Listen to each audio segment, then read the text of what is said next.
quite a huge number. Thank you. You can be seated.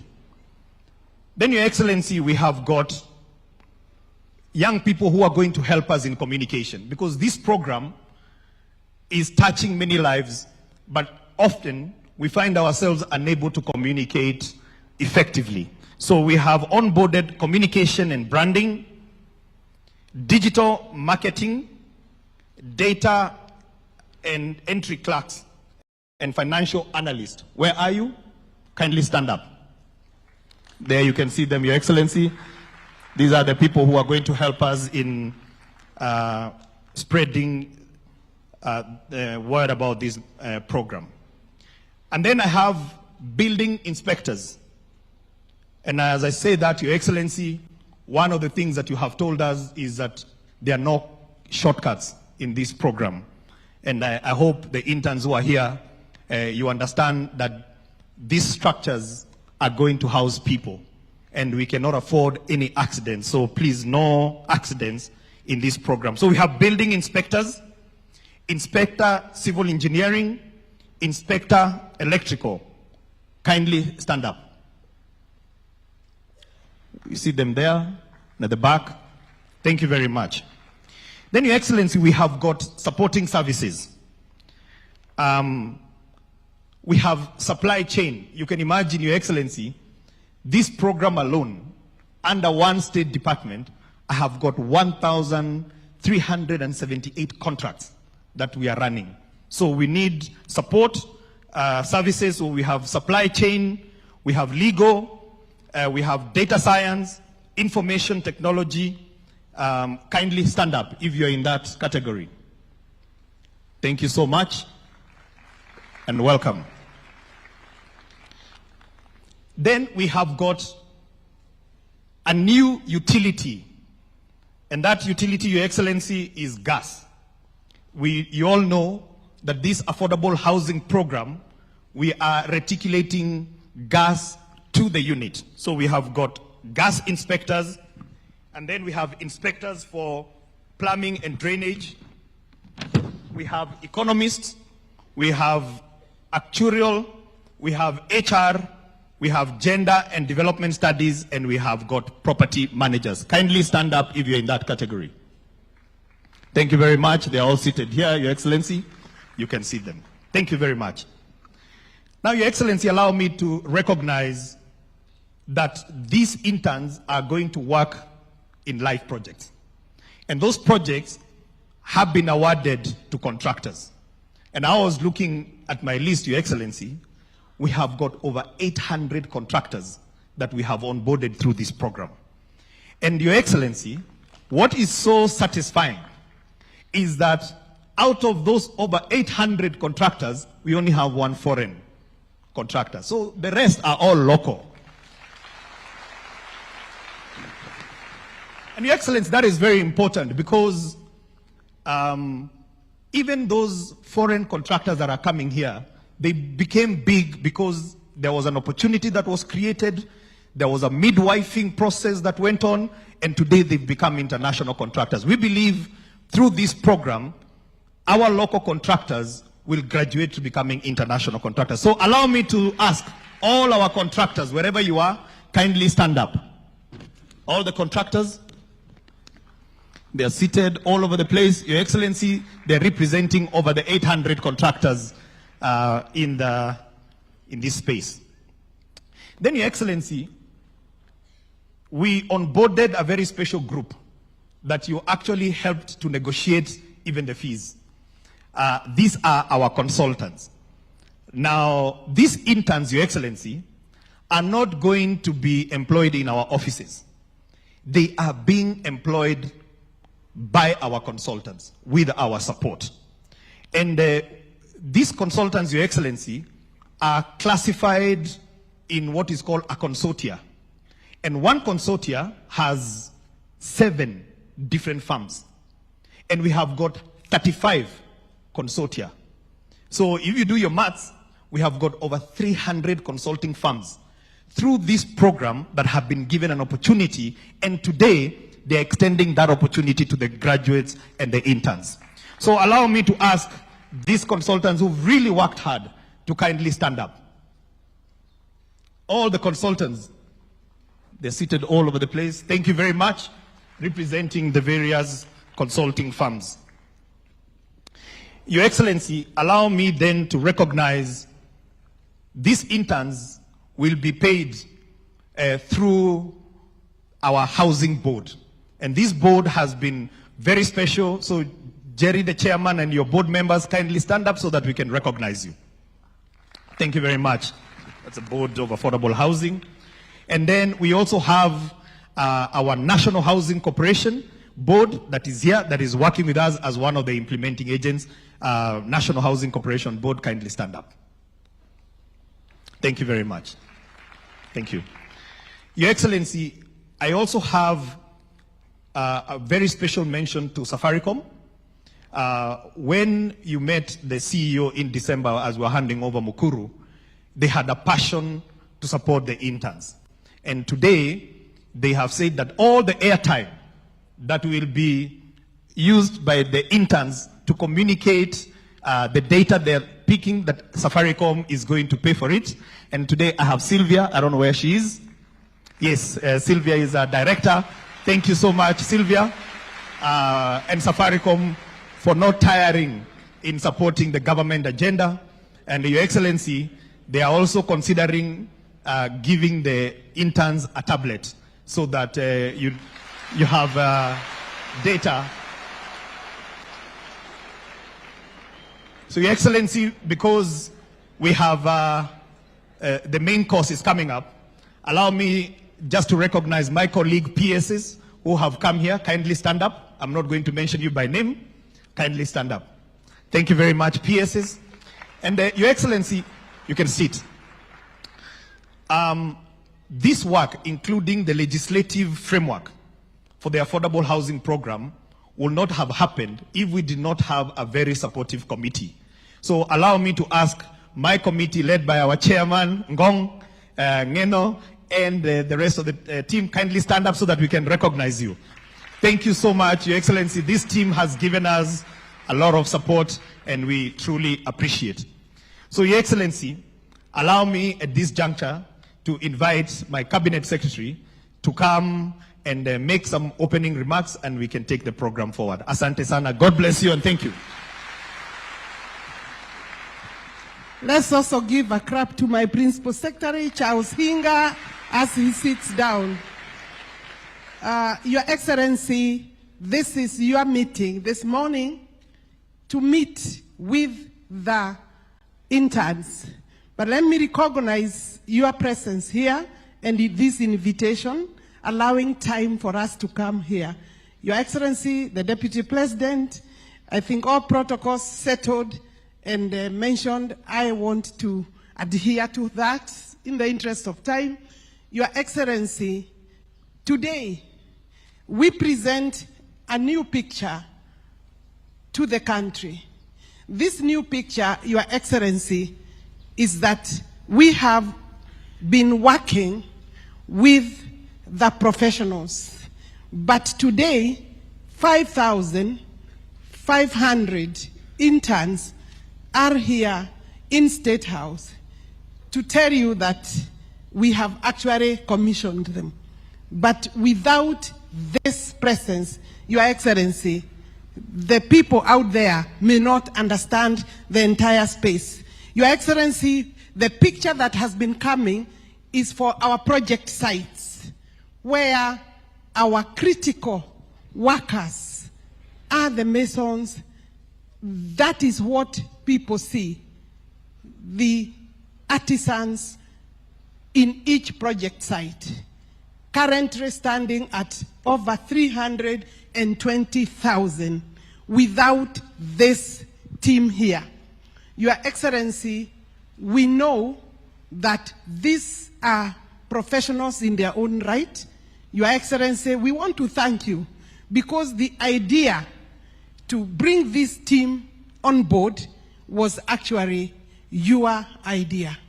We were working with them, but for the interns who need professional experience, work experience, Your Excellency, we are grateful that we were also able, through the consultants, to come up with a package so that they have their allowances without challenges. Your Excellency, the work is a lot. We have more out there. This is a program that, with your permission, Your Excellency, should run every year because they will be out there for 12 months. And we know with the experience, because each one of them will be in charge of specific block, specific work, that then they can be able to be given accolade or recognition for the experience they have gathered. You know, you met some of them in Nyeri, so they are already in their sites. They know where their workplace is, and we are very happy with the enthusiasm, the energy, the youthfulness that they have taken up their work or their duties. Your Excellency, with them, of course, the consultants, our teams in the ministry, Your Excellency, are there to give the necessary guidance.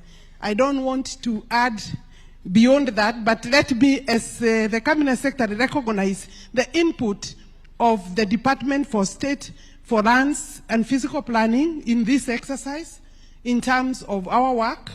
I want to recognize Joy Arumanyong, also, yes, PS Nixon. Joy Arumanyong is here.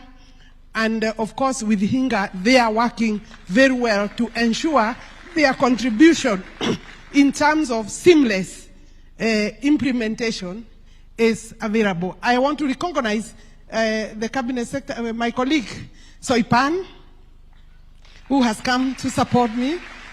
Cabinet Secretary Defense. I see the SG. Your Excellency, all our contracts end up at the AG's office, and the SG is here, I think, on behalf of that office. Let me not go beyond that. Your Excellency, my role was actually to allow me, Your Excellency, and you'll forgive me for saying this. Before, we were talking about construction. The blocks were on the ground floors. Now, majority of our projects, over 250 sites, the blocks are up. Those people who did not believe that the affordable housing program is on course, is being implemented, they have criticized. Now we don't want to ask them to see. We want to, because they couldn't see. Now they can see. If they don't believe, they can now go and touch. The blocks are up. We are relentless, Your Excellency. We will close our ears.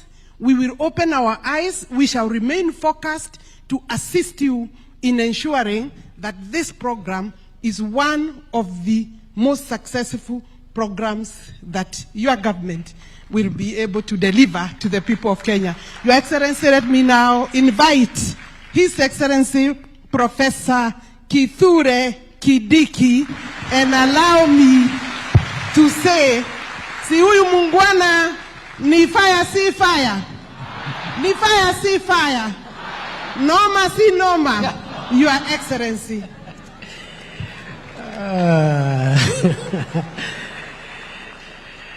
Good morning. Ni fire si fire. Mheshimiwa Rais, allow me just to mention the members of parliament who are here, who are members of the departmental committee on housing, because they have been very supportive of this program. The Honorable Johanna Ngeno is the chairperson of that committee and is also the member of parliament for Emurua Dikir in Narok County. The Honorable Joseph Cherorot, member of the committee and member of parliament for Kipkelion East. The Honorable Esther Pasaris, member of the committee, and She is the woman rep for Nairobi County. The Honorable Jane Kagiri, MP, member of the committee and woman rep for Laikipia County. The Honorable Kakai Bisau, member of the committee, MP, and the member of parliament for Kiminini in Trans Nzoia. The Honorable Iribae Said, member of the committee, MP, member of parliament for Galole in Tana River. The Honorable Caleb Mule, MP, member of the committee, MP for Machakos Town. The Honorable Daniel Manduku, MP, member of the committee, and I think he is the member of parliament for Nyaribari Masaba. Your Excellency, allow me to say two things before I invite you. When you assumed office as President of Kenya in 2022, you made it clear that for our country to achieve economic transformation, we needed first to stabilize the macroeconomic fundamentals of our country, which is the foundation upon which economic activity is built. If you have a country with a weak currency or a volatile currency, with high interest rates, with high inflation rates, without enough foreign exchange reserves, it doesn't matter what you do in what sector, the economy will not do well because of what we call the macroeconomic environment. And for the first 2 years of your administration, Mr. President, you worked very hard, and we are now having a fairly stable macroeconomic environment in our country. The interest rates are coming down, inflation has come down, the currency has been stable for some time, and we have the highest ever foreign exchange reserves in the history of our country. Your Excellency, the third and fourth year, and this is where we are now, you've been leading us now to move into building on the macroeconomic stability to create microeconomic progress, job creation, and expanding the economy to provide enough jobs and income opportunities for individuals, and also increasing household incomes. And Your Excellency, we are right on course under your leadership. And that underpins why we are gathered here today. Because every opportunity given to a Kenyan in terms of a job, in terms of an income opportunity, helps us build and move closer to the realization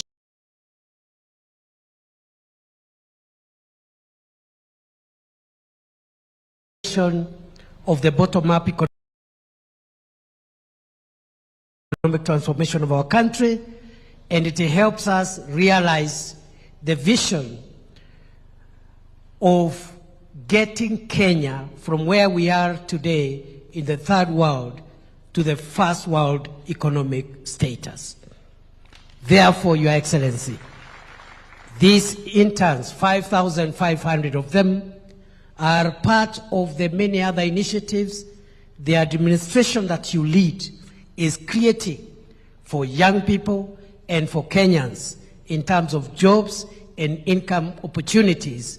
And today, I am a very proud member of the government that you lead, even as we celebrate this milestone. The last thing I want to say, Your Excellency the President, is This housing program, being one of the flagship programs of this administration,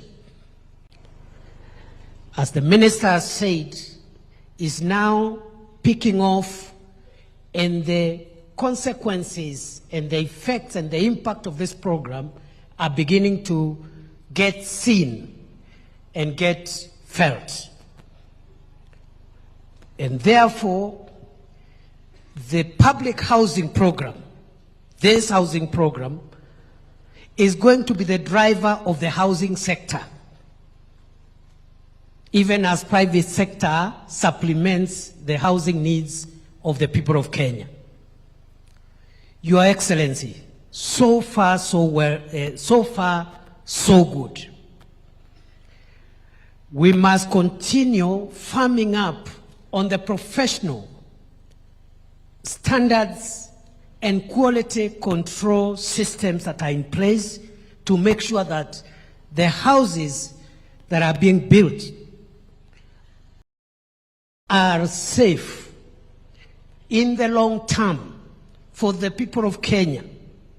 And Your Excellency, we must start thinking through how, working with the professional bodies that regulate some of the professions that are in the built environment, how going forward we must introduce and implement consequence management for professionals who, under their watch, they make decisions, which decisions ends up having the kind of situations we had 2 months ago when we had a building, of course not part of this program, that had collapsed somewhere in this Nairobi. There must be consequences for all professionals, as well as all the agencies involved, whether they are agencies of county government or national government. It must mean something for you to be a professional.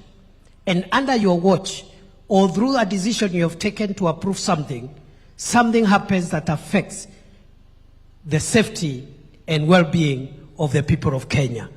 I charge you, interns, to work with the consultants and your seniors in the profession to help us have very good outcomes of these programs and other programs in the built environment. Mr. President, you've done us proud. You continue shaping and improving the vision of a better Kenya, a more prosperous Kenya, a more inclusive Kenya. We will support you, and I want to congratulate you for the milestone that we are here to celebrate today. Na kwa sababu rais umeleta hii mradi, hawa interns wameniambia wamefurahi sana, umewapatia nafasi ya kuanza maisha yao ya taaluma zao. Without this opportunity, Your Excellency, what Kenyans require is an opportunity to get started, and they will be able now to use that network to build on their future. Na kwa sababu rais umefanya hiyo mambo, our interns wameniambia nikwambie wewe ni fire. Rais Ruto ni fire, si fire? Rais Ruto ni fire, si fire? Naomba tusimame tukaribisha rais. Wacha nisikie makofi ya rais, makofi ya rais, makofi ya rais.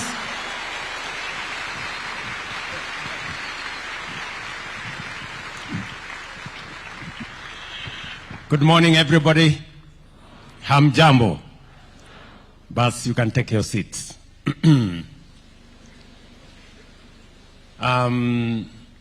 Mr. Deputy President,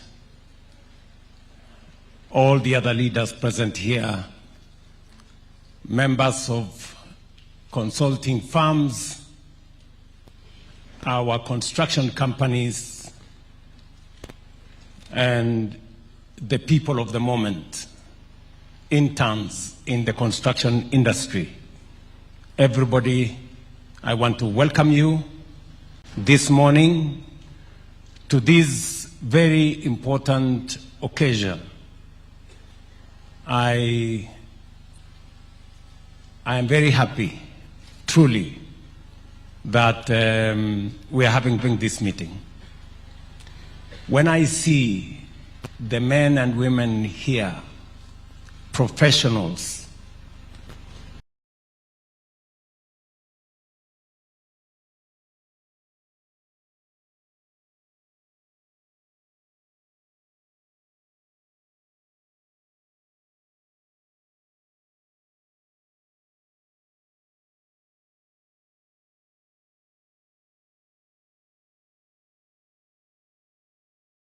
from the construction industry, professionals who are planners, surveyors, quantity surveyors, engineers, whether they are electrical engineers, they are mechanical engineers, structural engineers, people who work in the ICT space,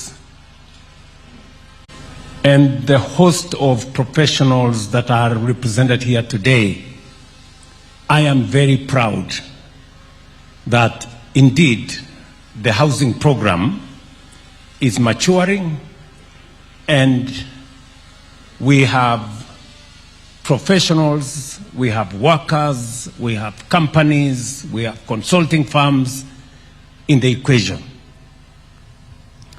And let me begin first by saying that this moment is a very consequential moment, so to speak. Very consequential because our country, Kenya, I remember when we went out for the campaigns, one of the single most asked matter by citizens was the millions of young people who get out of school, get out of college, get out of universities, and there isn't a concrete plan on how and where they are going to work. And it was one of the issues that has always been discussed in this country. And therefore, we set out to have a conversation. And we set out to have a plan. And we put our ideas together. And we rolled it into a manifesto. And today, this is one of the meetings that confirms that the manifesto was not a piece of paper, that the manifesto was not a newspaper, that it was about a plan, about real issues affecting real people.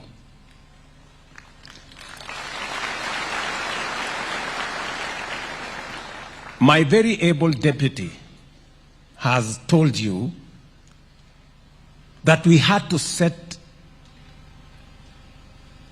the base. We had to put together the foundation upon which we were going to run all our other programs. And that foundation was the soundness of our economy. I know the conversation about the economy sometimes looks too lofty and sometimes in very strange figures and language about inflation, about GDP, and all the other things. But let me just put it simply, that we had a very serious challenge as a country in 2022. Of the 5 countries in Africa that everybody believed globally that they were going to default on their foreign financial obligations, Kenya was among them. because we had the largest Eurobond debt of $2 billion. And so everybody expected that Kenya was going to default. And indeed, of the 5 countries that everybody expected to default, 4 defaulted. Kenya did not. Yes. And I say so proudly because it is us, the people of Kenya. It is the government of Kenya. It is the professionals that we have in this country that we sat together, figured out, eliminated what was not necessary, removed unnecessary subsidies in fuel, in unga, in all manner of spaces, cut down on expenditure. I remember we had to reduce the budget. We went to parliament. We reduced the budget by 300 billion Kenya shillings. And it was tough, you know. But those decisions we made, difficult as they may have been, necessary because they were, made our country escape the shame of defaulting on our foreign obligations. We have since built a. Today, I can confidently stand before this gathering and before the people that our economy is way different from what it was in 2022. Inflation has come down from 9.6% to 4.5%.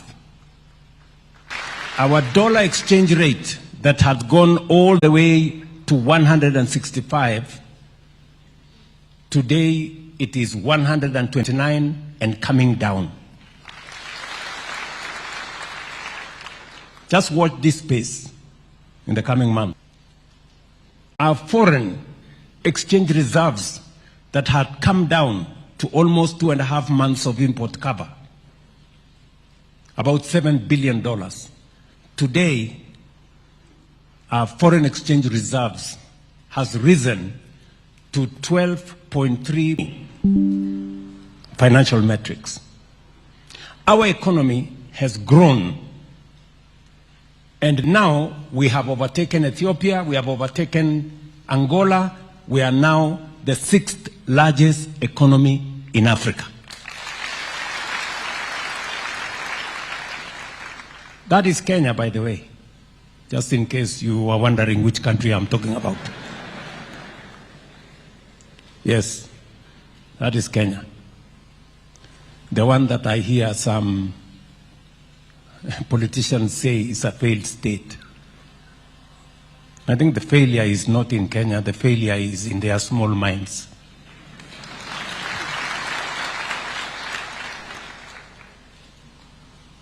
And upon that foundation, we have built the rest of the plan. We have built the rest of the plan. And because I am talking to interns, I am talking to people who've just gotten out of college, out of university. We all know that any country that has made any meaningful development, they have done so by building their human capital. Education is significant. And that is why today, as I talk to these interns, we are giving them an opportunity for you to go and experience in live infrastructure projects, not in simulated environments, in life what you have learned, and to sharpen the skills that you have learned, and to actualize some of the things that you learned in classroom. We have also equally rolled out a whole plan on how to make our education relevant to the requirements of today and the future. We have increased the budget by significant amount from $500 billion in 2022.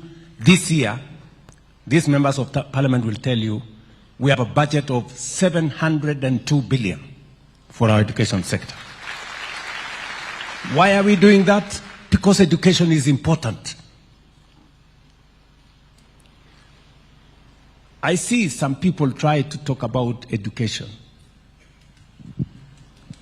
And I want to tell them, in 2022, we had huge challenges in the education sector. We had a chronic shortage of teachers. We had a chronic shortage of classrooms. 21 of our universities were technically insolvent because of funding challenges. Most of our TVETs had serious problems because of funding. I stand here today to tell you that we have sorted out all those issues. Number one, we have hired, as of this January, 100,000 teachers in the last 3 years. No other administration in Kenya's history has done so. We have built 23,000 classrooms. And we have provided resources under our new student-centered model that does not give money to a university. It makes sure that every student is assessed as a student, and we give them scholarships on the basis of need and merit.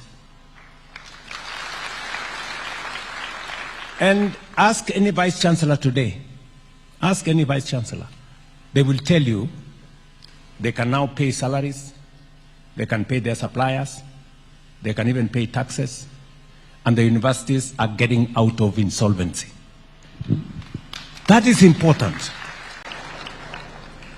We have presided over two very important transitions when we set up the competence-based education, which I believe in 100%, because we must reform our education so that it is in tandem with the requirements of the future.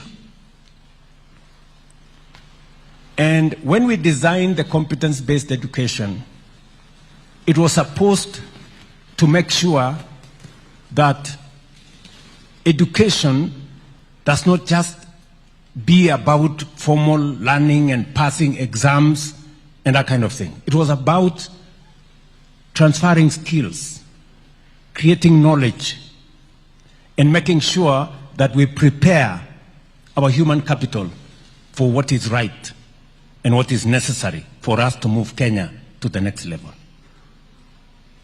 Today, exams have ceased being a life and death sentence. You accumulate part of your final result over time. Exams today only account for 60%. 40%, everything else accounts for it. There was a time exams were managed by the police because it was life and death. We have removed the police from managing exams. Exams is part of learning. It must not be a life and death issue.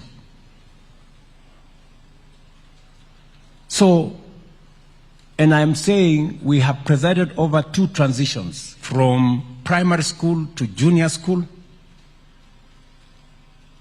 and this month from junior school to secondary school. And I did say yesterday that no child should be denied an opportunity to be in class Why? Because we have provided the resources for them to be taught. For the first time in our schools, capitation that normally gets to schools a month or two after schools open, we made sure that capitation was available in school before our students reported in class. And we provided the highest amount, 44 billion. And therefore, if we have provided money for teaching, and we pay the teachers, and we have the classrooms, there is absolutely no reason why anybody would keep our children out of school. And we have said we are going to look into this uniform issue, because uniforms are beginning to be another source of corruption. Some schools charge as high as 38,000 for uniforms. You know? And therefore, I have directed that there is no child who will be kept out of class because of uniform. Even if they have the uniform for the junior school, they can transition to secondary school with that uniform as they wait for the parents to organize themselves. So we are going to work with all the stakeholders, the other stakeholders, to agree so that we don't erect additional impediments to access to education. And that brings me to this meeting. Why are we here? We are here because the people of Kenya told us that among the most serious challenges we have as a nation, in every home, there is a child who has finished Form 4 or college or university, and yet they don't have a job. And because we spend 700 billion shillings every year on education, we must equally think on what happens when the pipeline through education gets out. What do they do? And that is why we designed a concrete, practical, intentional, deliberate program on how to create jobs in Kenya. We have a program running today which we are calling export of labor. And when I talk about export of labor, I am not talking about brain drain. I am talking about Kenyans who go to work abroad for 2-3 years, gain a different experience, and bring it back home and use it to develop our own country. We have 5 skills, their expertise, their talents, and our remittances in Kenya has gone up by $1 billion, $1 billion. It was 3.8 billion in 2022. Today, it is $5.2 billion every year.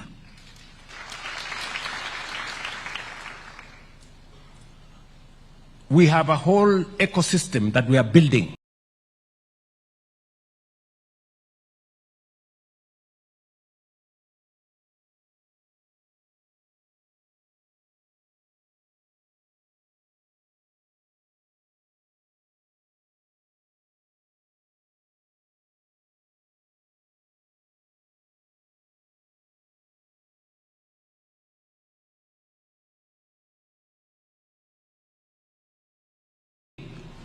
Digital jobs space. We have spreading our fiber optic across Kenya. We've done 30,000 kilometers. We want to do 100,000 kilometers. We've gotten better engagement with business process outsourcing companies. Teleperformance, for example, the largest BPO in the world, has set up office in Kenya. CCI and other companies in the BPO space are engaging Kenyans, working in foreign companies, but working from Kenya. We have ICT hubs that we are building around the country. We have Jitume centers that are rolled out around the country. In every TVET, we have made sure that there is an ICT hub. And today we have 300,000 Kenyans working in the digital space, earning money in dollars and working from home in foreign companies. Deliberate, intentional. And then we have public infrastructure. And that's why we are here today. Public infrastructure. And let me tell you, creating opportunities for employment using public infrastructure is not a new invention. You know? It is what is tested and tried globally. America, for example, in the 50s, for those of you who follow history, in the 1950s, the interstate highways that were built to get America out of recession created millions of jobs. It was intentional. If you go to Europe, if you go to Germany, for example, to get Germany out of recession, the Autobahn industry was created to deal with roads, bridges, highways, and created millions of jobs. Recently, in Philippines, what they called build, build, build. Again, just recently, 2016 to 2022, Philippines created 6.5 million jobs using investment in public infrastructure. So what we are doing in Kenya is not an invention. It is what is tested, what is tried, and what works. When we rolled out this housing program, it wasn't a new thing. National Housing Corporation was registered in 1960? 1953, I'm told, by the chair there.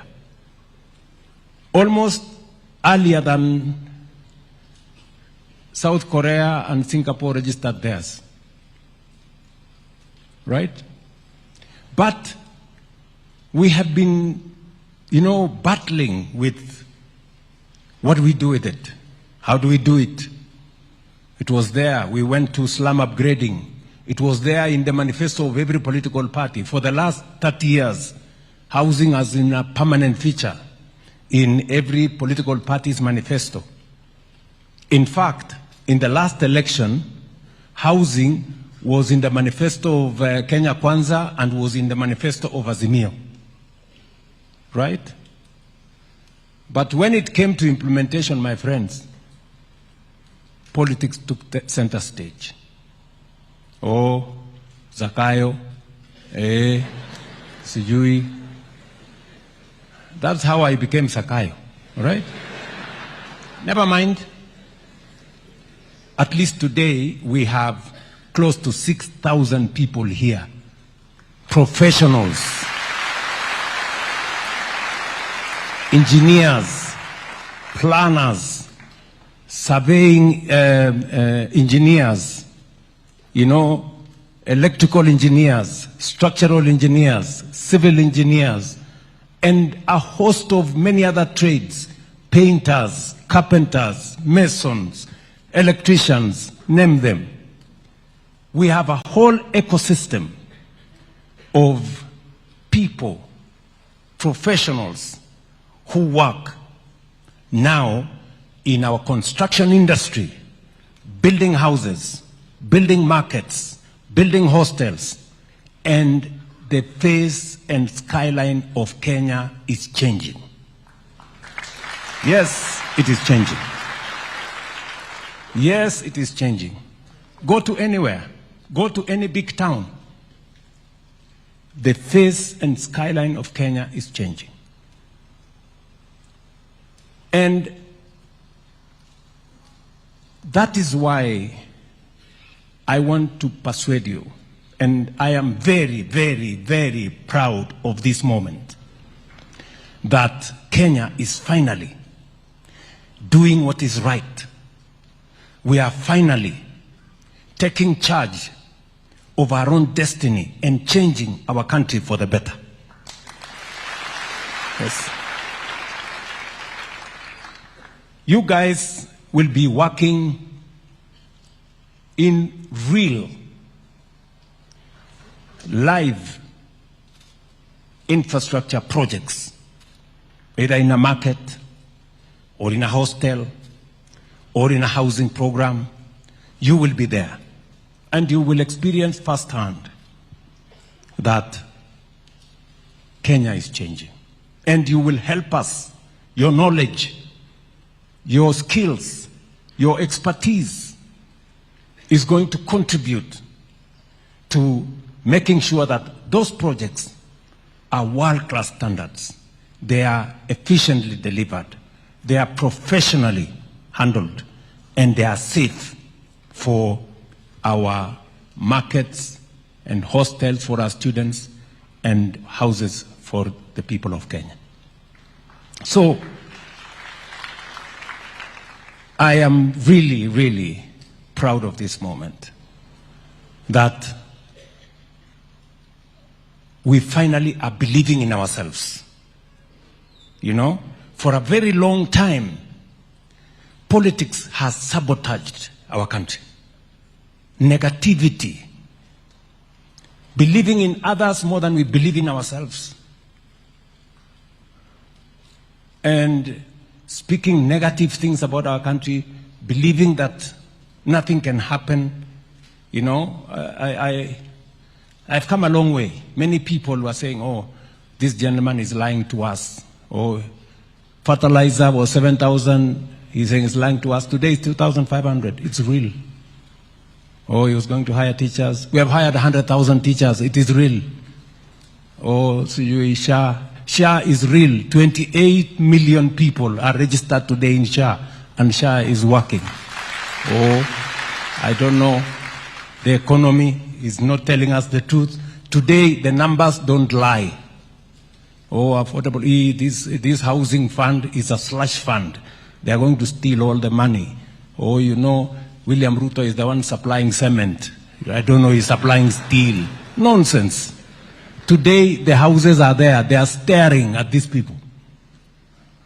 Stubborn, as always.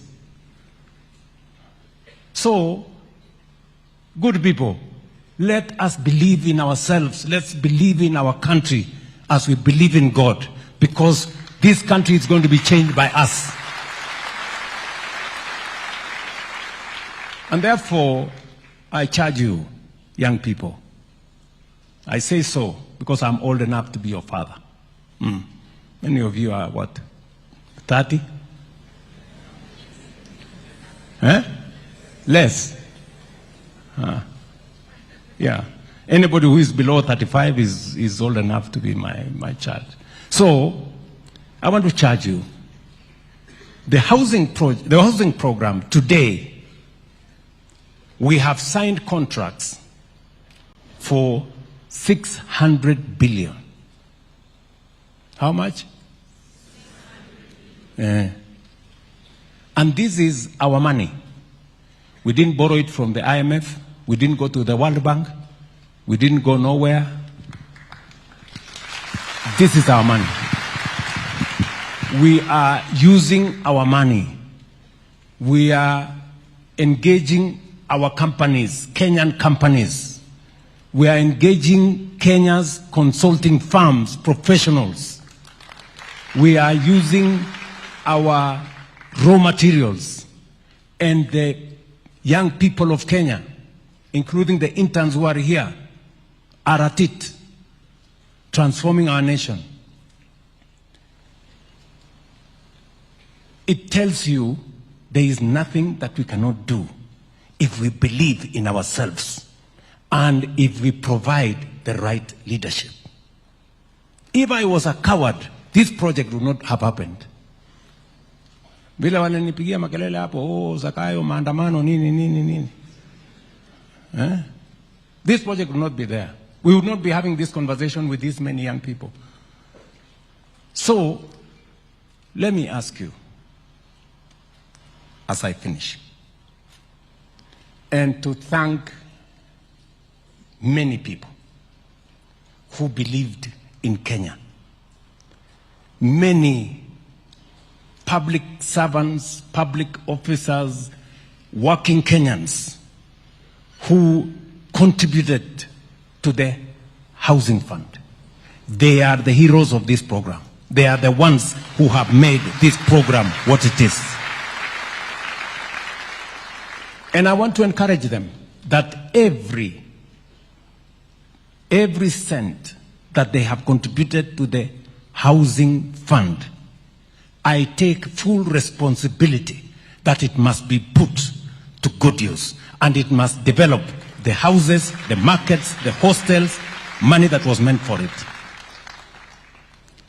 I must thank our professionals, consulting firms. They are great patriots. Wapigie makofi. I know I haven't had a moment to say this, but I will say it again.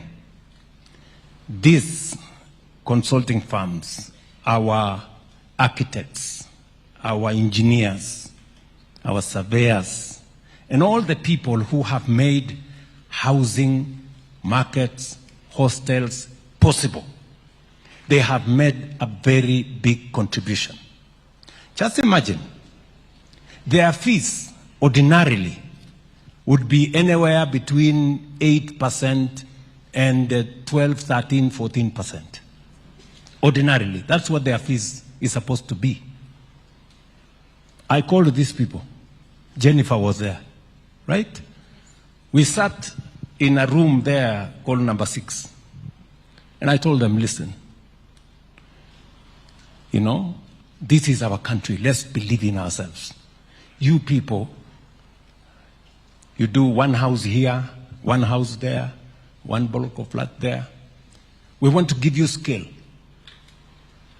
Let us negotiate the fees. Do you know how much we pay them today? Instead of 14% or 10%, we only pay them 2%.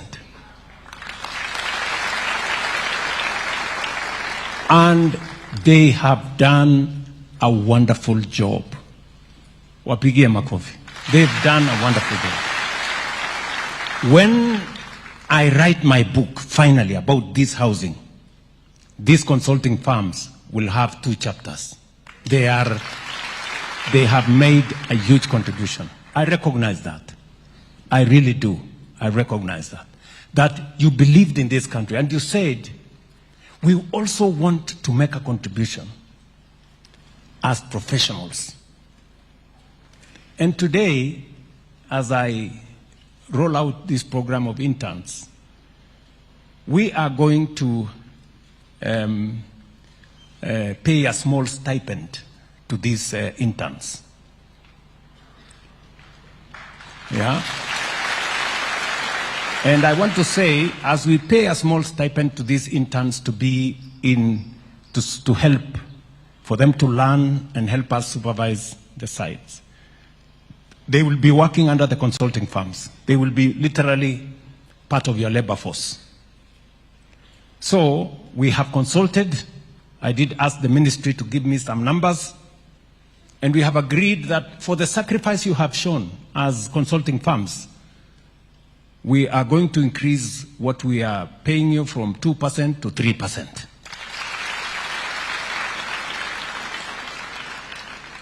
But you are also going to give back something small.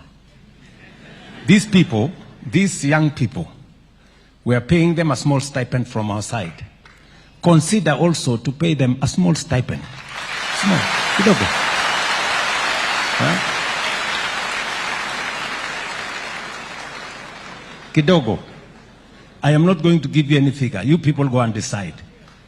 These are people who will be working in your offices. They will be helping you supervise your sites.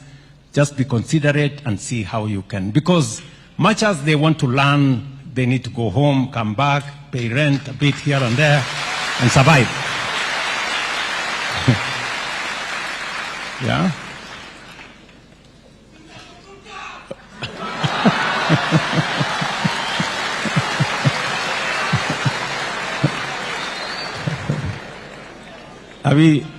Are we together? So let me say this, you know, I really must thank these people. Let me also, you know, thank our contractors. You know, when we say that we believe in ourselves, I did ask the ministry when we rolled out this program. It would have been easy for us to bring in the Chinese and tell them, okay, you know, you have the muscle, you can build for us faster, blah, blah, blah. But we said this program must also provide an opportunity for us to grow Kenyan construction companies. This is also their moment. As we believe in ourselves, we must also believe in them. And I must congratulate Kenyan construction companies. 95% of those companies have been exceptional. They've done their job well. In fact, I have been wondering why ordinarily you'd go to a place and they will tell you, people will tell you, no, we don't want this company, bring us the Chinese, they are efficient, they are faster. But today, you have heard here, out of 800 companies, construction companies, only one is foreign. The rest are Kenyan. So we are also building corporations of tomorrow. These construction companies we are building here today, tomorrow they are going to work in the region and they are going to work globally. And so are the consulting firms. The consulting firms will have behind them a track record of what they have done. And when they apply for the next contract, they can list a retinue of products or projects they have supervised. And I am confident that they will access regional projects, global projects, as we develop all our other sectors.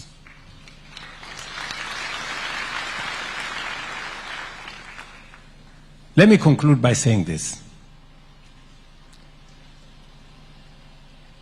The construction industry is just 2 years old. We have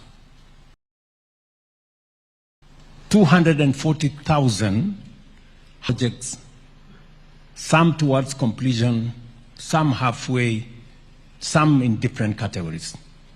We have 400 modern markets being built across Kenya. Hostels for 182,000 students in universities, TVETs, Kenya Medical Training Centers, and in other colleges under construction. As I have told you, we have contracts of 600 billion Kenyan shillings. We have 500,000 Kenyans working. We have professionals from different fields working, and this program is just started. It's just started. We are going to be here, this construction space, for the next 25 to 30 years. So, prepare yourselves. Yeah? Mujipange.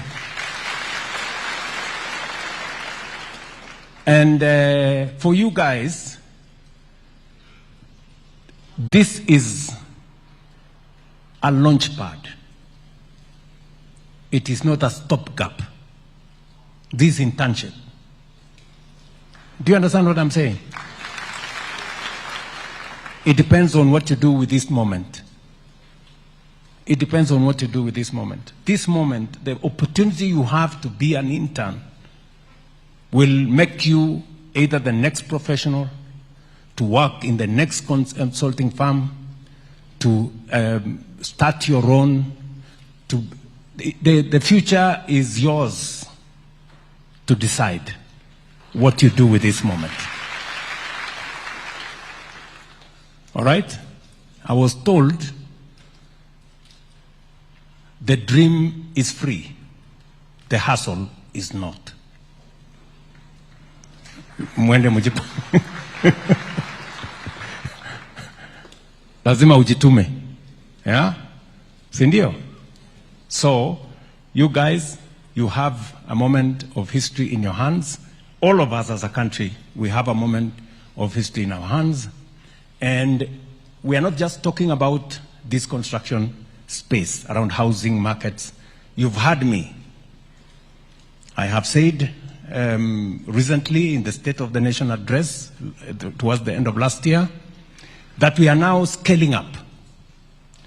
Kenya, for the next 20, 25 years, maybe 30 years, is going to be literally a construction site. The whole country. Right from State House here, you can see it is a construction site. Yes. And to every part of Kenya. We are rolling out, beginning this year, already we have 6,000 kilometers of road going on now, which we are finalizing. We are designing another 2,500 kilometers of highways. Rironi, Mau Summit is just the beginning. I have said we are rolling out Makutano, Embu, Meru, all the way to Maua. We are rolling out Nakuru, through Nyahururu to Laikipia as a dual carriageway. We are taking from Mau Summit all the way through Kericho to Kisumu to Malaba, and from there to Nakuru to Eldoret to Malaba. We are doing, you have a list of where we are going. And we are doing another 28,000 kilometers of tarmac. Listen, it looks a bit crazy. We have built 20,000 kilometers of tarmac for 60 years. In the next 7 years, we want to build 28,000 kilometers. Sawa. And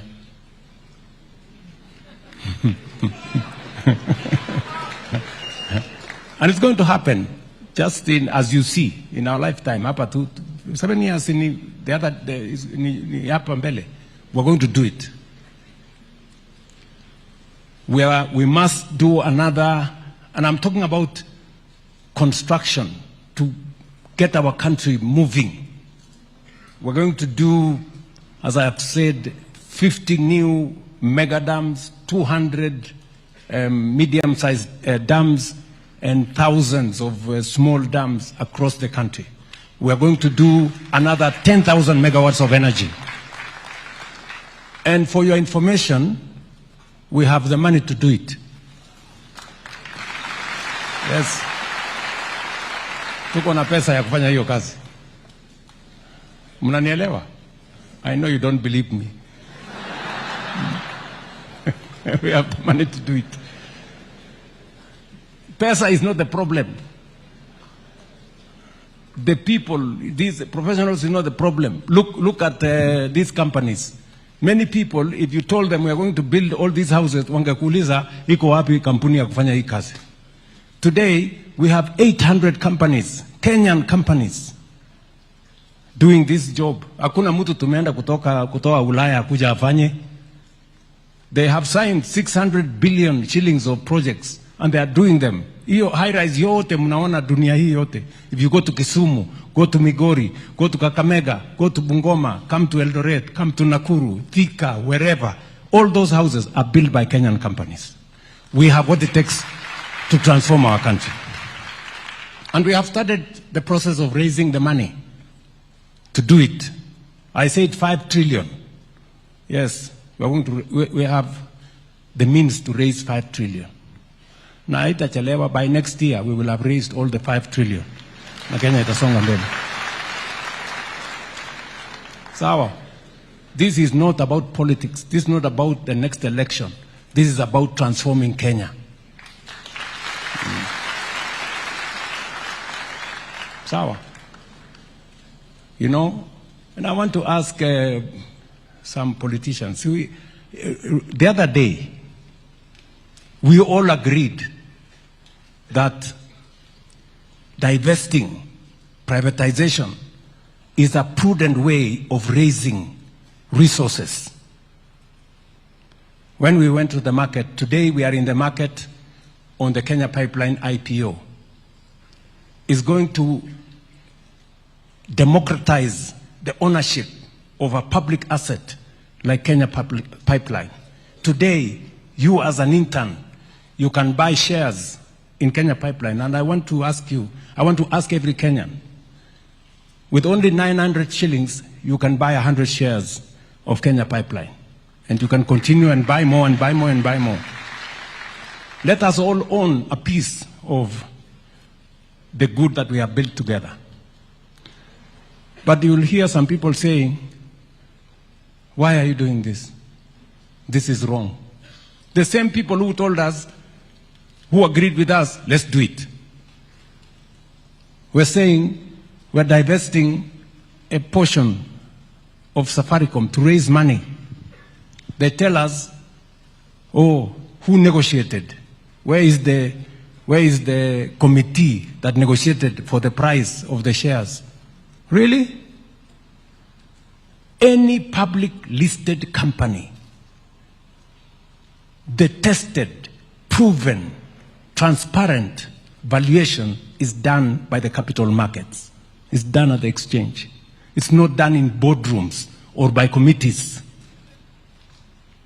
So I want to tell those people who are giving us lectures about what we are doing with the IPO on Kenya Pipeline or Safaricom, they should spare us their political conmanship and intellectual deceit. We don't need it. We want to move the country forward. In the next 1 month, we are going to raise 110 billion shillings with the with the Kenya Pipeline IPO. We're going to raise another 240 billion, maybe, or thereabout, with the divestiture from Safaricom. That is 350 billion Kenya shillings. With 350 billion, we are going to leverage, and we will have between 3.5 and 4 trillion shillings to be able to run all our projects. Akili.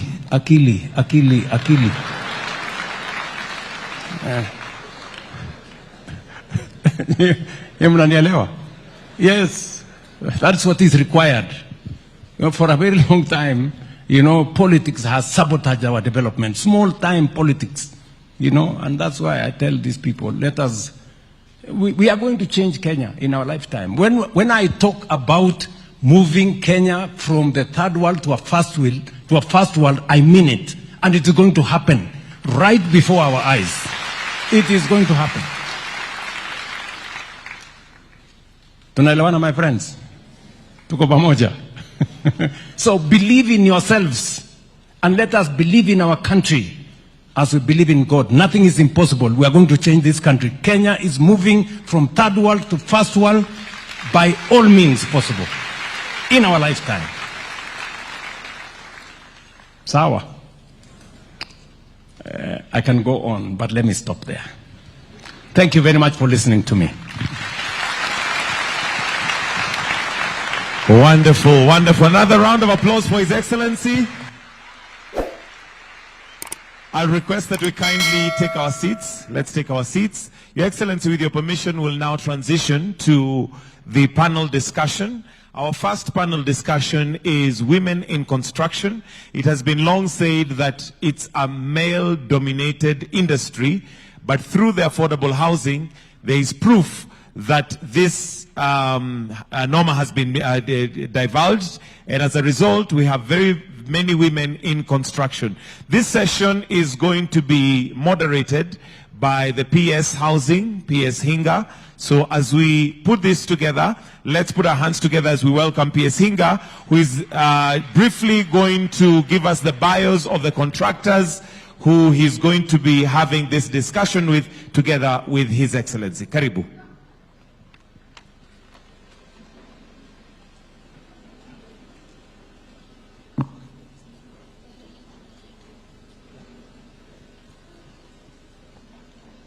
Thank you very much, Your Excellency. Without further ado, allow me to invite our first panelist. And as Michael has said, Your Excellency, we have our women in construction. And as they come, allow me to say something that has been really remarkable about our women in construction. Your Excellency, the best performing sites in the housing are being undertaken by women.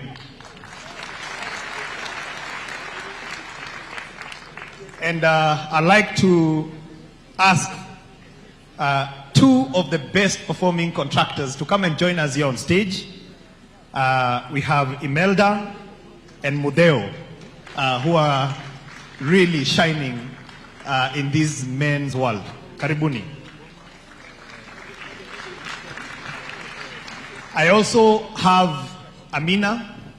Amina, kindly come on stage. She's assisting us in construction of markets. I also have Anne Cherop. Where is Anne? Karibu.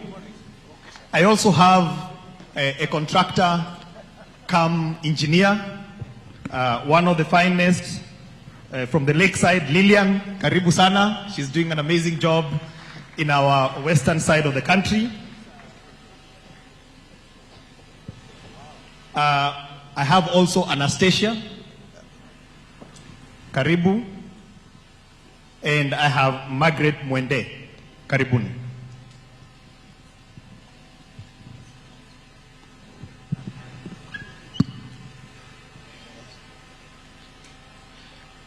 And then I'll also ask your friend Jennifer, Your Excellency, to come and sit next to you.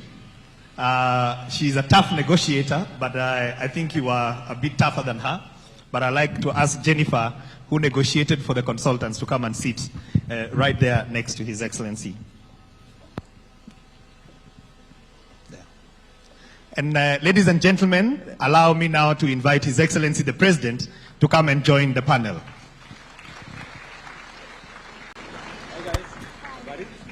Hi, how are you? Buddy, you're well? Good. Jennifer, Jambo, how are you? You're well? Very good. Hi, habari yako? How is Kumala going? It's going well? Very good.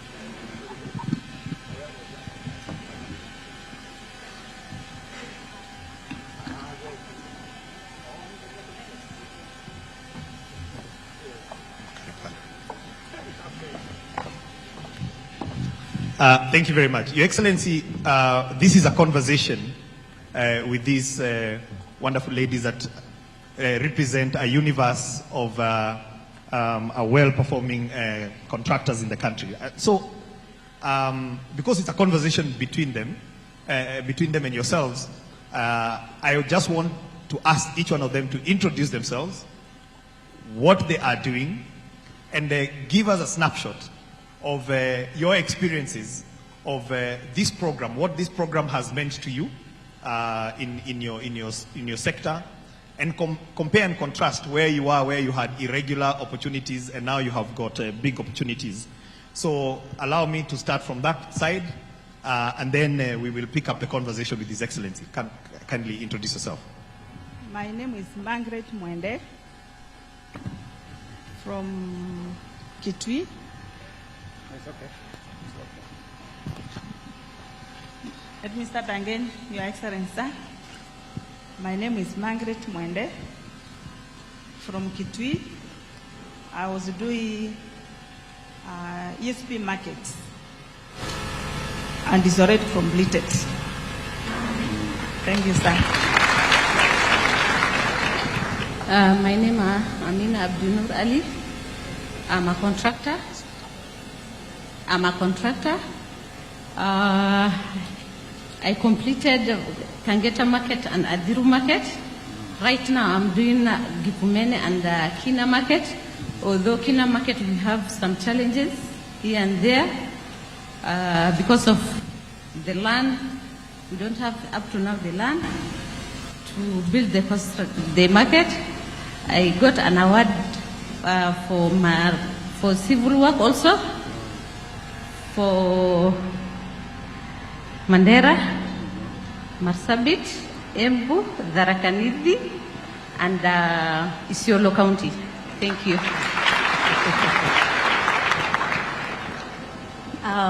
Your Excellency, my name is Imelda Mutuko, and I'm a contractor. Currently finished Bumala Market, starting Bale Market, all in Western. I would like to, first of all, thank you so much for the opportunities that we've gotten as women. This was not possible before, but now we are getting a lot of support and we are being believed in to do this work. And we would just like to say that, first of all, that's a good thing. Beyond this, I would like to say that I am very pleased because when you came to Bumala, your word was, you people support this young lady, she's here to work, and I got a lot of support. And I'm hoping to get more support as we go forward. Thank you very much. Thank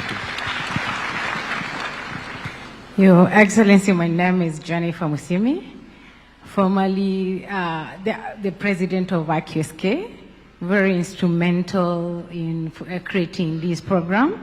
We sat with you and negotiated well, and we did a very good job, a good thing to provide job opportunities and an opportunity for the professionals in a built environment to trade with the government after a very long time. And they can attest that they've handled projects of values they've never handled since inception to the 10 billions, and it's going on. We are employing now interns and many assistants in our farms in a way that even when I left, since I left university and started my farm, we could never have done. It's a very transformative thing we did. It's very enlightening. It's growing everyone. And I want to thank you for supporting us. Thank you. Okay. Kwa majina ni Winnie Mudheu. Mimi ni contractor na ni contractor ambaye anakuanga site. Mimi si boss. Nakuanga site nikifanya kazi na watu wangu wote. Nimekuwa Homa Bay, nika hand over to His Excellency the President. That is Homa Bay Fish Market. I am now doing South B, and most probably, Your Excellency, you are welcome to pick the keys by March. And I am also in Kapsabet. And I can say that sisi tunafanya kazi na tunapata pesa. Naona vile tumeng'ara. We are being paid well after working so hard. For me, for it to work well, I am doing a 24-hour economy. Sisi huwa hatulali kwa site zangu. That's why we can work within, if we are given 2 years, we do it in half the time. So I encourage my fellow contractors, let us practice this 24-hour economy so that we may win our president a 2-term without negotiation. Thank you so much. Thank you. Your Excellency, my name is Lillian Ogombo. I'm an engineer by profession. I'm a civil and structural engineer and also a contractor. We've just finished 3 markets, and we were very honored that we visited one of our markets. We did not disappoint. Oria in Migori. Yes, in Uriri. Yes, so we're just about to give the markets. We are on our last one in Migori and about to start affordable housing project, also in Migori County, Kododa. And I think this opportunity, first and foremost, I mean, as a woman, as a Kenyan, has really encouraged us. We've been able to expand our portfolio. We are now looking at even taking on more challenging projects. And I'm glad that we are starting on the affordable housing. We also have the student hostel in Homa Bay, KMTC, that we are yet to start. So we've really believed in ourselves, and for the first time, actually, I was looking at the opportunities across the region. I mean, that's how much you've really transformed who we are. And giving the State Department for Housing their flowers. I think they've really supported us financially, because sometimes when you're taking on government projects, people are like, are you going to be paid? I think this is one program that you don't even follow up your payments. You call for inspection, they show up, you raise your certificates, and you really don't have to queue in any office. The next thing you see that, you know, the bank is sending you a swift message that you've been paid. And so we give them their flowers and we appreciate it. Thank you. Yeah, my name's Anne Jero, and I am a contractor. I am pleased and very proud to be part of this affordable housing construction. I have a site in Nairobi, and Kasarani, Kamiti, and Kidiwa, Phase 3. Well, it was very difficult to believe in myself that I am able to deliver these projects, but with the support that we get from Bwana PS, it is amazing. We get paid. We even hold seminars that encourage us to soldier on, and we are delivering on our projects. In committee, we are on time, Kasarani and Kidiwa, and we are very proud as women to participate in this space. Your Excellency, maybe I invite you now and just have a conversation with this wonderful. Thank you very much, PS. I'm really proud that I'm sitting in the midst of women contractors. You know, and I have been to the sites they have mentioned. I have been to Kangeta, I have been to Bumala, and congratulations for doing a great job in Bumala.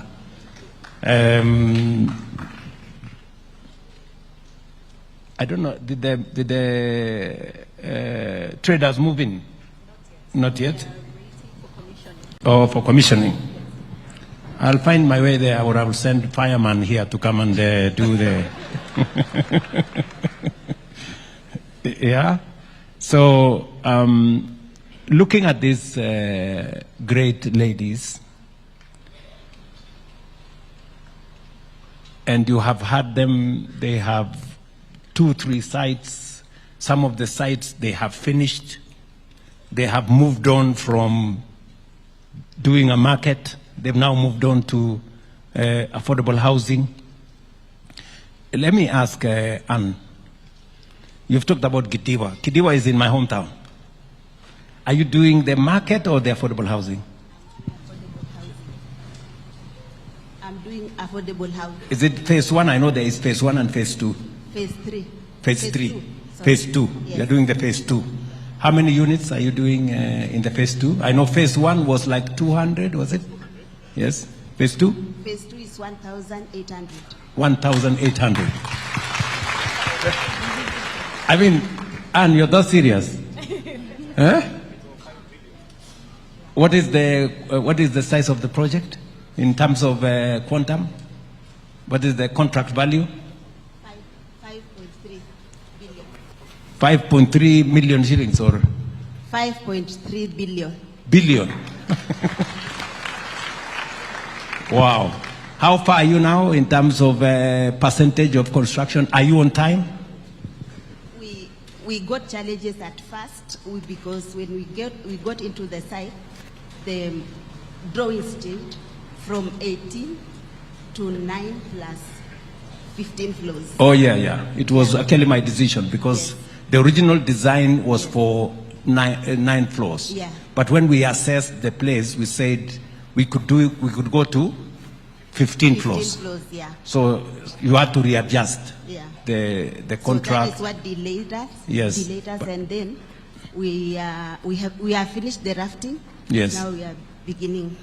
You are beginning to do the job. I'll when I'm in Eldoret the next time, I'll pass by and see. You're most welcome. Yeah. So thank you very much. So how is the transition? Lillian?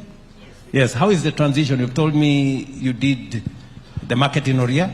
Yes, we did the market in Oria. And then you're now moving to the affordable housing. Affordable housing. Okay. Yes. Of course, initially, just as I said, when we started on the markets, we wanted to look at how we could deliver that. I think now in the transition, we had a bit of challenges on the site, but we are ready to take up the challenge. Yes, I mean, it's exciting, I must say. Initially very scary, but we are up to the task. We've been able to tag along other women professionals. I work with quite a number of women in engineers, the construction management. So we are a team of women. So as far as delivery is concerned, I don't have any doubt in my mind. Just had a few issues with the community, which has already been sorted out. So we are hitting the ground. Yeah, thank you. Let me ask you again, Mutuku? Who is Mutuku? Mudeu. Sorry, Mudeu. Mudeu, I know you have some contracts in Nairobi? Yeah, I am in South B. You are in South B? Yes. Okay. There is actually the MCA for South B, Waidera, yes, was telling me how she is very happy with what she is seeing that is going on in South B. And South B is not an ESP market. It's a big market. What is the contract value for South B? It's 332 million shillings. How many people do you have working on the site? We have, like when we are doing a concrete casting, we have 452 people, and we actually have like 12 machines. That is the mixers, the hoist, and all that. I don't use the ready mix because I'll only have that car that brings the mix, and there is no workforce. So I use those people to create employment, to come and cast. So generally, in a busy day, I have 452 workers. And on a normal day, at night, I can have around 70 people.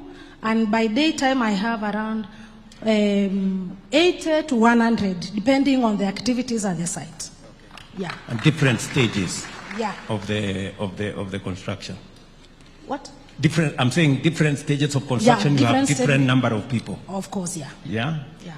Okay. Let me ask you, how are you working with the banks? What is the experience you have with your bankers? My bank, I bank with the National Bank, and I have been given msikuje kuniua that an overdraft of that 5 million that I can work without minding another thing. But I am paid on time. It's only when I have some hinges in finances, but they give me an overdraft because they are sure that I'll get money. Yes. Before affordable housing, before this program, were you a contractor? What? I have a long story, Your Excellency.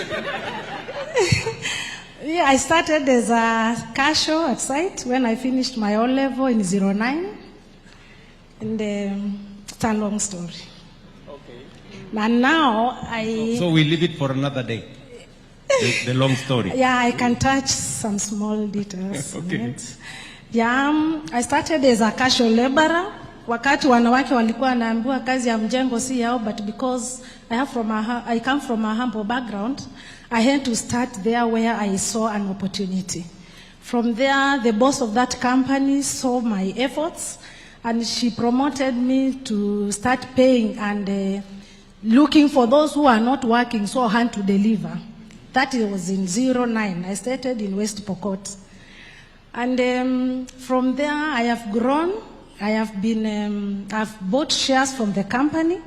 Now I'm a shareholder and actually a director for the company. And I'm semi-literate in terms of construction because I have not gone to any class of engineering, but I've learned through skills. And that's why I'm always in sight. I know everything from electrical, plumbing, masonry, roofing, structure, design, nini kila kitu. So you say it's a long story. Yeah. Indeed, I think it is a long story. But now you are a shareholder in the company. I'm here seated with the president because I'm a shareholder. Great. So thank you very much. I think when we talk about bottom-up, I think Mudeu here represents what bottom-up is. It's a living testimony, according to her. Really, somebody who was working in a construction site, today owning a construction company. That is what it takes. It takes resilience. It takes believing in yourself. It takes working hard. And that is why I said in my presentation here earlier, dreaming is free. The hustle is not. You have to wake up. You have to do what Mudeu has done. That's why she's sitting here today. Tumpigie makofi Mudeu, jamani. The great lady Jennifer, sitting next to me here, Jennifer. You remember those days? I remember those days very well. Yes. Long hours, many days. A lot of negotiations. And a lot of negotiation, yes, with a big team. When you look back today, you know, you remember when we were talking on that table, it was far-fetched, you know? It was the usual government thing, or, you know, and you guys were saying, or, you know, are these people really going to pay? Are they going to do this? Can you tell this audience, then and now, what do you have to say? I'm amazed by the grace of God, the far we've come from my boardroom sitting, discussing. Actually, it started in Naivasha. Can we do this? What's the right rate? 35,000 per square meter. Oh, that can afford. And I walked from that podium and I told the PS, we are going to do this. Let's go and crunch the numbers. And convincing everyone that we can do this is going to be an easy task for the professionals. When it's going to be standardized, we're going to automate most of these things. So when we negotiate on the rate, don't worry, you will not sleep hungry. To just look around and see this group of interns is a product of that negotiation. It's phenomenal. Your Excellency, if that dream was killed, half or actually all the professionals who are doing these projects will be back in their mashambas farming. They wouldn't be busy. This program has afforded or provided opportunities for farms to be busy, for farms to renovate, to reinvent themselves, to equip their offices in such a way that they can supervise projects, because we have been assigned projects all over the country, as opposed to a while back where you'll just limit yourself to Nairobi because you don't want to go to the very hardship areas. So, phenomenal is what I can say. Thank you. So today you're telling us, the country, that people who are confined to Nairobi because they could just find a project in Nairobi because of, you know, that's where most of the people who have the means to do big projects live. Today you have projects in every part of Kenya. We have projects in every part of the Kenya. And today you are forced to go and supervise those projects in those very remote areas, and you have a feel of the country. Absolutely.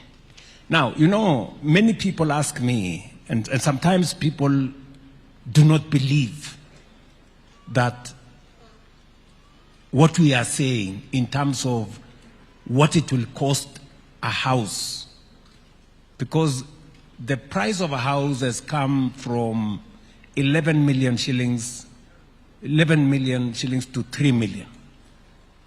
Among the issues that we have cut down for us to make it that affordable, number one, you remember, it was the cost of land. Absolutely. Right? Mm-hmm.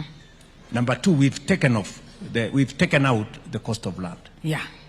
Number two is professional fees. Yes. We've taken it down from 15% to 2%. Absolutely. And it was a product of negotiation because we told you the fees may have come down, but the scale has increased. Absolutely. You know? So you can balance the coming down of the scale with the expanded scale, with the coming down of the rate with the expanded scale. Is that right? Very much so. You remember we also had a big discussion on the cost. Yeah. For a very long time, people thought it was not possible to construct at the rate of now 40,000. Yeah. Now 40,000. It was 55, 60, 70 going that way. And sometimes many people are wondering, how have we dealt with corruption? Because people thought this was going to be a corrupt scheme. We have dealt with corruption by negotiating ahead of time. Today, if you are going into that space as a professional, you cannot tell us you are charging 15%. No, you can't. The rate is fixed. Yeah. We cannot tell us that you are going to construct at 70 shillings, at 70,000 a square meter. The rate is fixed. We have fixed the rate at 42, was it? 40? For the strut. So we have two types. We have what is called the contractor model. Yes. It is 40,000. Then we have contractor plus finance. It is 42,000 because they do invest a little bit. And because of fixing the ceiling, and we disclose it, so it's no longer a secret, because in the past you have to look for what is called engineer's estimate. And those who have engineer's estimate, obviously they have an advantage. So we publish our budget, we publish our rate, and what we have seen is that people are competing. So if you come at 42, you know you're going to be the most expensive. So the prices are actually, the one at 42, it's at 40, and the one at 40, it is down to 37 and 38. So just for the satisfaction of the people of Kenya, and Jennifer sitting here, we did something deliberate to protect the resources of the people of Kenya. Ordinarily, there would be corruption with engineers' estimate. This engineers' estimate is a moving target, or has been a moving target. So what we decided is we are going to have, we costed everything. We agreed that if you want to come and work with us, the rate we are going to pay is 42,000 per square meter. If you cannot do 42,000 per square meter, thank you very much. Go find some other job. Right? And we have found that it is doable. And that is why we have complete projects that are going on, whether in the market space, whether in all the other spaces. And therefore, I want to assure the people of Kenya that we were intentional. When I said, I remember making a statement that there will be no money to be stolen. I meant it. Today, there is no money to be stolen in affordable housing because the rates are fixed. Yes, there is no negotiation actually. There is nothing to negotiate. You either meet the rates or you take a walk. And the margins are very tight. The reason why, I must say this, the reason why we don't have these fancy contractors in affordable housing is because the margin is very slim. You know, there are people who are used with, you know, margins and margins and margins and fat and fat. There is no fat. There is just a reasonable margin for people who want to do business. Those who want to steal from government, they have to look for other places. It is not going to happen in affordable housing. And I want to thank professionals. You people have really gone out of your way and you have helped us. Thank you. Amina. I know it's, what challenge do you have as a lady in this space? Have you experienced any challenges when people discover that you are a woman and you are the boss and you are in charge, or it's been okay? The challenges is there, being a woman in this field, and I'm not I'm not an engineer. I did accounts, so being an accountant and then going to construction field, it was not easy. But with all the challenges, I got strong, confidence, and do a good work, a quality job. Yeah. So you have overcome the prejudices. Yeah, yeah. You have overcome the challenges. Yes. And slowly people are beginning to believe in you as the person in charge. Yeah. And the owner of the business. Exactly. Yeah? Yeah. So I'm happy that you're doing the markets. What is your plan? What's your plan going forward? Have you built enough capacity for you to transition to the next level? Exactly. I'm not only doing the market, I'm also doing civil work, like harbors and the roads. I also work in other departments like KDF. When KDF Day in Eldoret, you were there. I did all those works. Yeah. All that beautiful work at yes, I did it. The roads, the building, the reception for dyers. You did? Yeah. Congratulations. Thank Let you. me hear your story, Margaret. Tell me about yourself. How did you come into this space? I did business management, and now since I have that knowledge of business, when I started now this business of construction, it was a bit easier for me because I had the knowledge. Also, as a woman, when I started this business, sometimes they look, the men now, they say, "Aye, how can a lady get such a big contract?" Those questions. But I normally tell them what men can do, ladies can do better than them.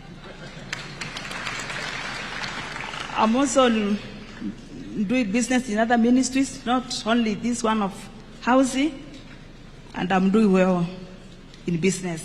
Currently, after I finished the Kamwongo and the Kakong market, I'm now doing Syokimau and the Katangi ESP market.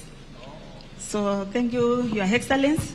You have made it, you have uplifted us women. You have placed us somewhere with this program. And I also want to add this, Your Excellency. I've been in business for over 20 years, but it is during your tenure where now I can handle a business of 100 million. Thank you, Your Excellency. Did you say Kamwongo? Yeah. The market I came to? Yes, yes. When you are doing your tour in Ukambani, yes. The market in Kamwongo. Yes, I remember. Yeah, I was. Kamwongo is complete, right? It's complete. We have already handed over. Yes. Only the seafood works. Oh yeah, there was some capro outside there. Yeah. That's only what is remaining. Yes. And electricity. And electricity. But it is complete for occupants. I went to the market built by this lady in a place called Kamwongo in Mwingi. And she has done a wonderful job. Honestly, she has done a wonderful job. Congratulations, Margaret. Thank you, Excellency. You have done a great job. Let me ask you, what's the difference,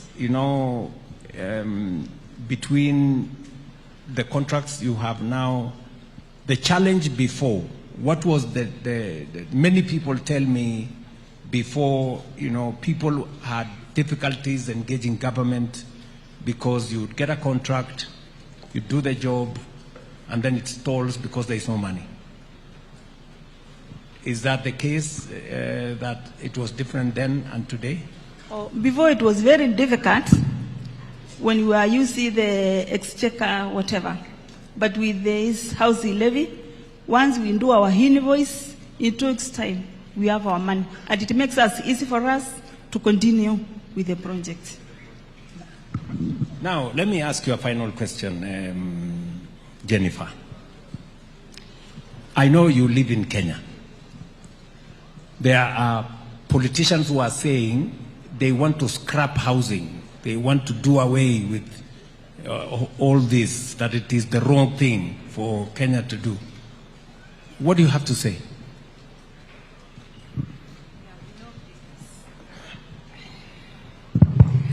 That they have no business meddling.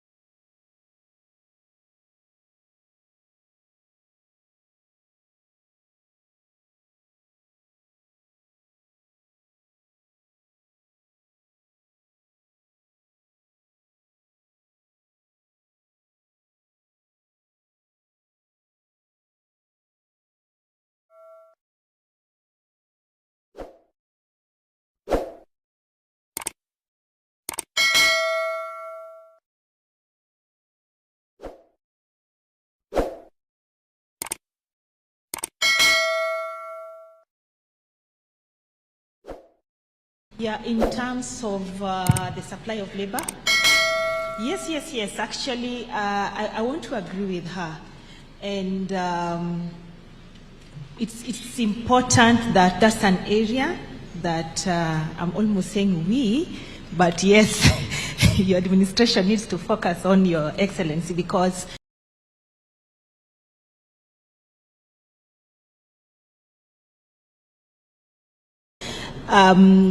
the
those 90,000, between 90,000 and 150,000 young people, we are providing resources for them to be put under master crafts people, possibly in your sites.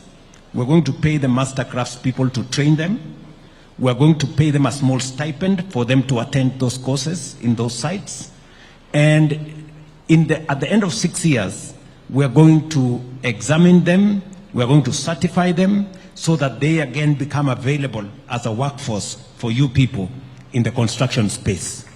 So we are not only using the formal channels in our education system, we are also using other interventions, especially you've seen me go to different places under the Nyota program.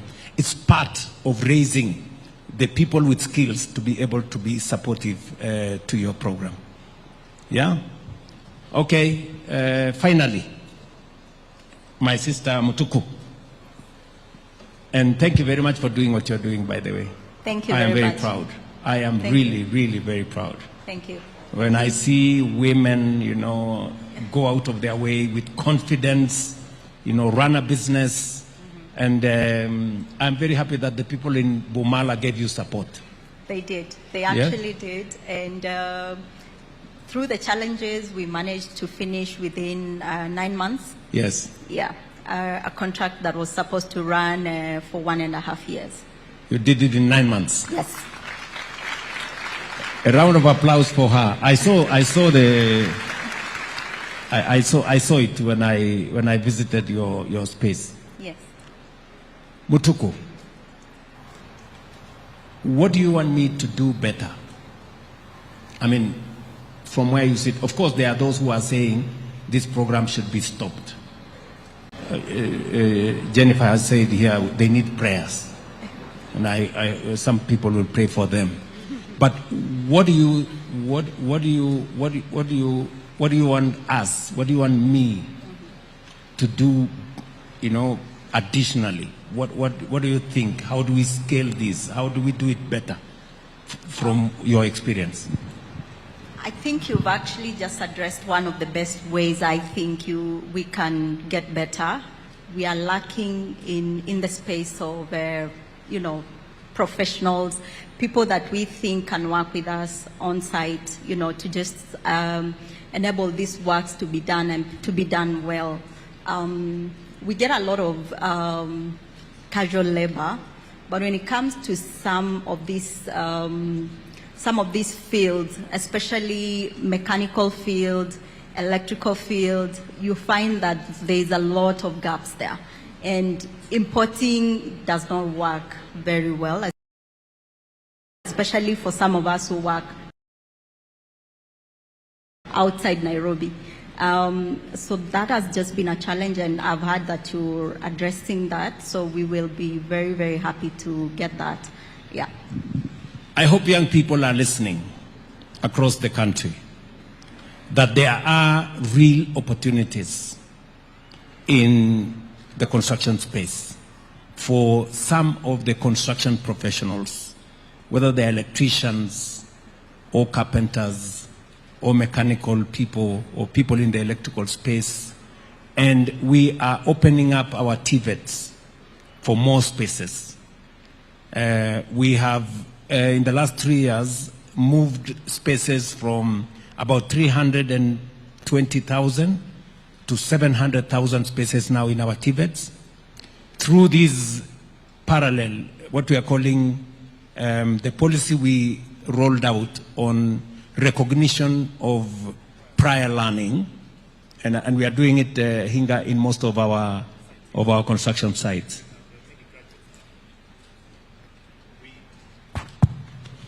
We do have, at the moment, we have already graduated over 1,000 of them, issued them with certification with both NITA and also with NCA, so they can become contractors and also they can become consultants. Finally, let me ask Margaret. In our midst here, we have interns. Some of the people who come to your site, maybe they've just graduated from a TVET or a vocational training center as an electrician or as a plumber or as an engineer.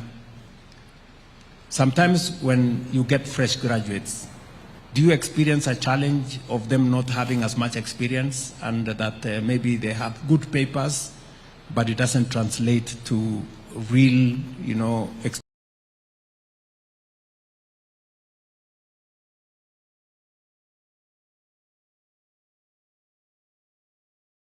expertise in the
labor force at that level.